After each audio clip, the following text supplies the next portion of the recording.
ni kamati ya nini? Kamati ya kanisa.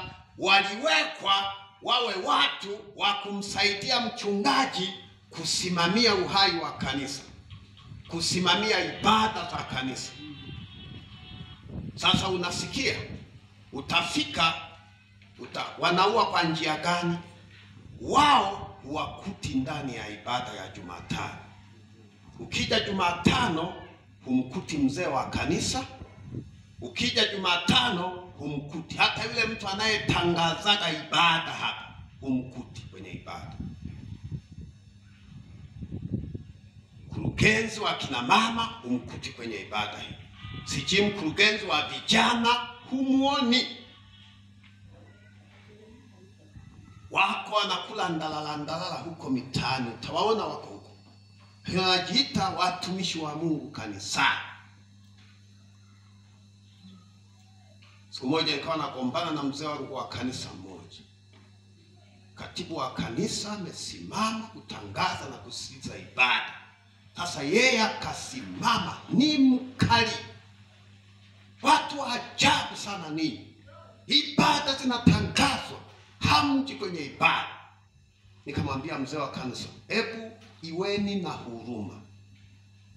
Wewe unakuja Jumatano kweli? Unainuka bila hata kumwogopa Mungu, unaanza kukemea watu wa Mungu. Yeye mwenyewe hajaki. Nikamwambia huo ni nini? Mbele ya kanisa, huo ni unafiki. Hao ndio watu walioua ibada za nini? Jamani maskini wa Mungu nimekuwa kwenye ziara mahala fulani, tumemaliza kufundisha kama hivi, mshirika mmoja akanifuata, akaniambia, askofu tusaidie, maana hiyo Jumatano hata baba mchungaji hajaji tena, ikiwepo mechi ya Yanga na Simba. Umuoni baba nani? Baba mchungaji. Ibada zimeuawa na mechi.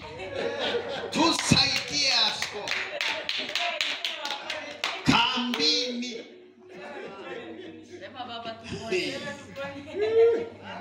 Sasa kama paka na baba mchungaji unachukuliwa na mawimbi ya mpira, mpira una faida gani? Unakuongezea nini kwenye ukiroho wako? Si ni upumbavu tu. Unakuongezea nini? Paka na unaacha na ibada. Ibada zimekufa eti. Kwa sababu Jumatano ndio mechi nyingi huwa zinachezwa. Nani anaenda kwenye ibada?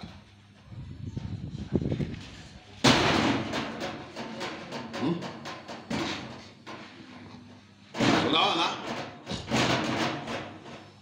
Imefika mpaka wakati. Ilikuwa wapi? Kwa na mwangalizi hapa tunaambiwa. Washirika wanamwambia mchungaji siku ya ibada ya mechi, fanya haraka mchungaji, leo ni siku ya mechi. Hilo ni ibada yako, nipeleke faster.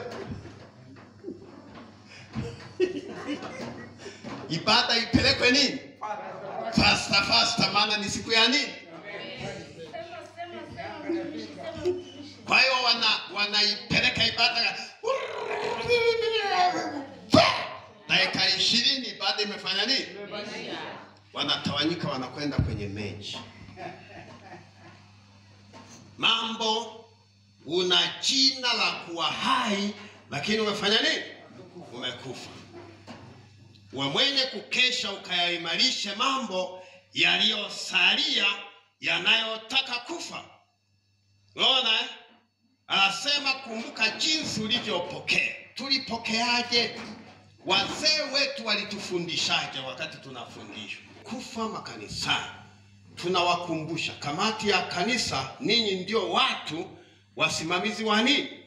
Wa ibada. Kwa sababu kama mchungaji anakuwepo kwenye ibada, katibu wa kanisa, mzee wa kanisa, siji shemasi, siji kiongozi wa kina mama, kiongozi wa vijana, si kiongozi wa wanaume, siji kiongozi wa idara ya huduma za jamii, siji mhasibu nani. Hawa watu ndio wasimamizi. Kwanza wakiwepo tu wao tayari ibada ina wingi wa kutosha, kwa sababu nakuta watu wao wengine wana familia zao.